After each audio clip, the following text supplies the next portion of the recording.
Hi everyone, my name is Tara Westwell and today is Tuesday, which means it's time to discuss our book of the week, which is Immortal by Sue Lynn Tan.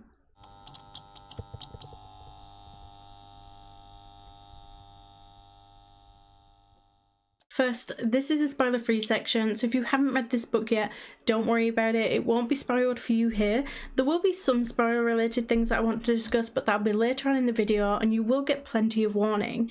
If you'd like to join in on any of the book discussions, send me your thoughts, comments, or even a short video clip of you discussing the book, then I'll list the next upcoming 4 books in the description below. So I got this book shortly after Christmas when a friend of mine got me a Waterstones gift card, and I must say I think I picked this one up instantly because of the cover. It's a stunning cover, and of course my love of all things romantasy.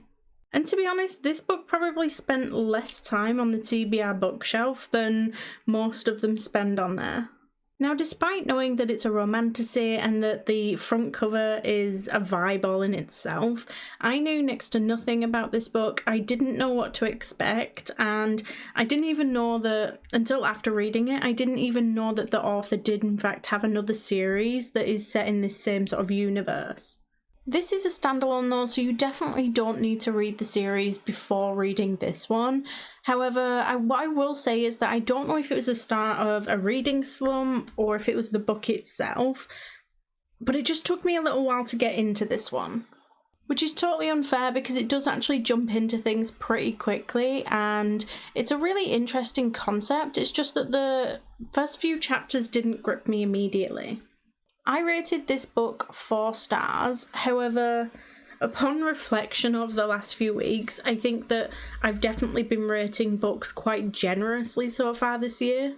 There's definitely been books that I've rated 3 stars that I probably should have rated 2 stars, and it has this knock-on effect because while I definitely enjoyed this book more than the 3-star reads, I'm not sure I enjoyed it quite as much as I enjoyed some of the 4-star reads.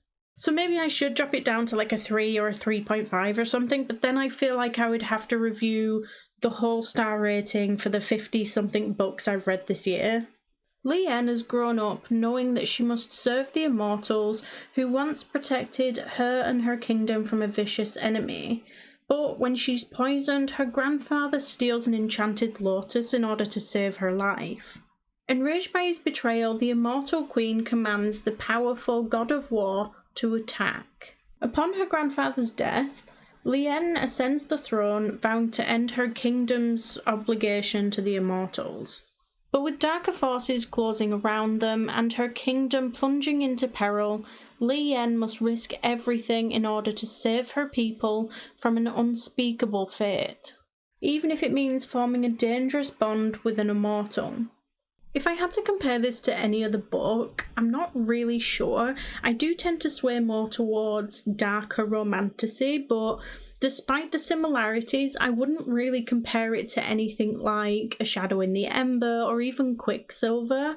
I'd probably say that it was more like When the Moon Hatched, but I wouldn't say that the writing was as tricky or I guess as poetic as that one is. It was still a very easy read, and as I said, it did contain some darker elements, but it was also very whimsical at times, and it had a really interesting world.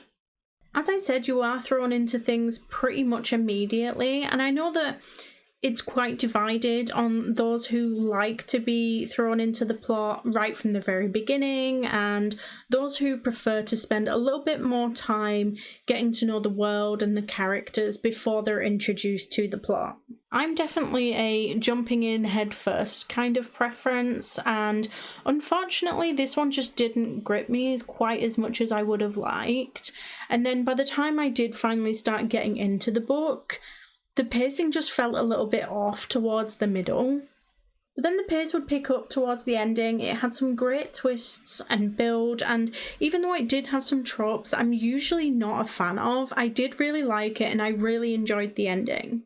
I guess my main issue is that in the first 70, maybe even 80%, I wasn't consistently invested enough. It wasn't as captivating as I would have hoped, and even though I did like the concept and the characters, I don't know, it just felt like there was something missing. So as for the question, would I recommend the book? Yes, given the right circumstances. However, I do think that there are a lot of other romanticises that I would probably recommend before this one. And will I be reading any more by Sue Lynn Tan? I would be tempted to read the other series, however, it's just not a priority right now. I think that there are a lot of other romanticises that I will probably get to well before that. That's not to say I wouldn't read anything else by this author, it's not at the top of my list to think about right now. So earlier on in the video, I said that you would get plenty of warning for any upcoming spoilers. This is that moment, so if you haven't read this book yet, I would suggest going doing that first, because beyond this point, there'll definitely be spoilers.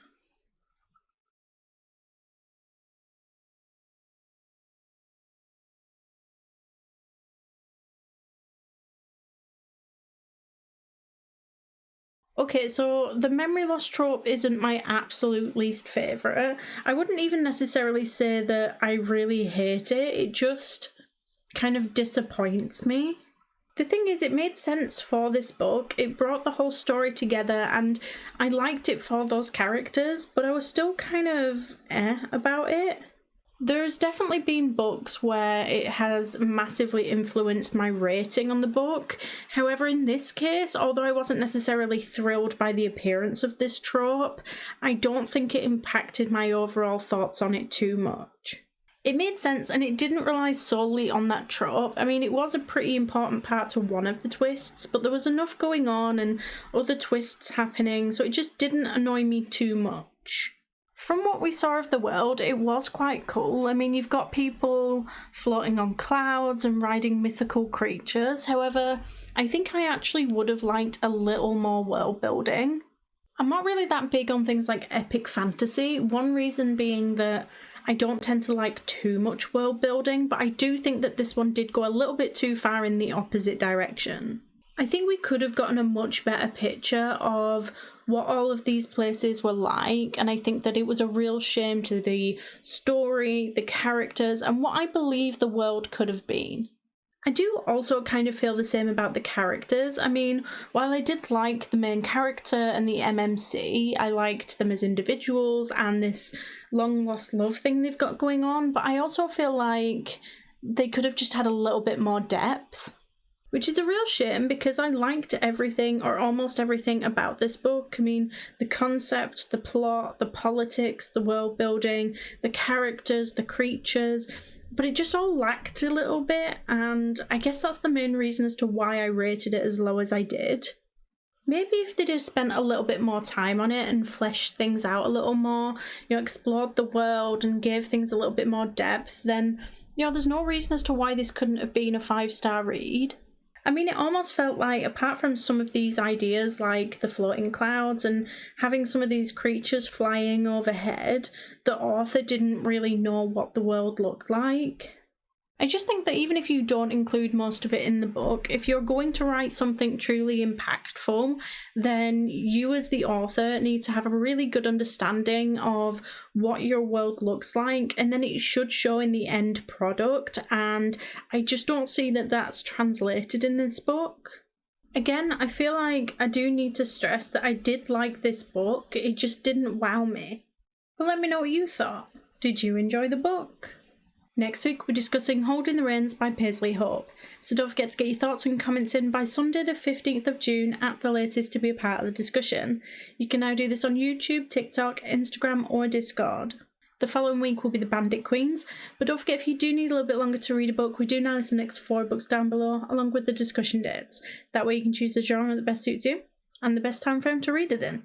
Thank you all for joining, and if you like this video please don't forget to like and subscribe, it's always appreciated. And I will see you next week. Bye.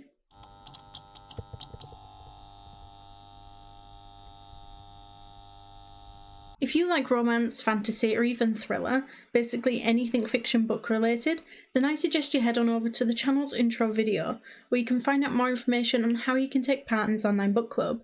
We announce books at least 4 weeks in advance, and we accept your bookish feedback in a wide manner of ways. Post your comment below a video, send in a voice note, or even send me a short video clip of you discussing the book. Alternatively, you can just send me a direct message.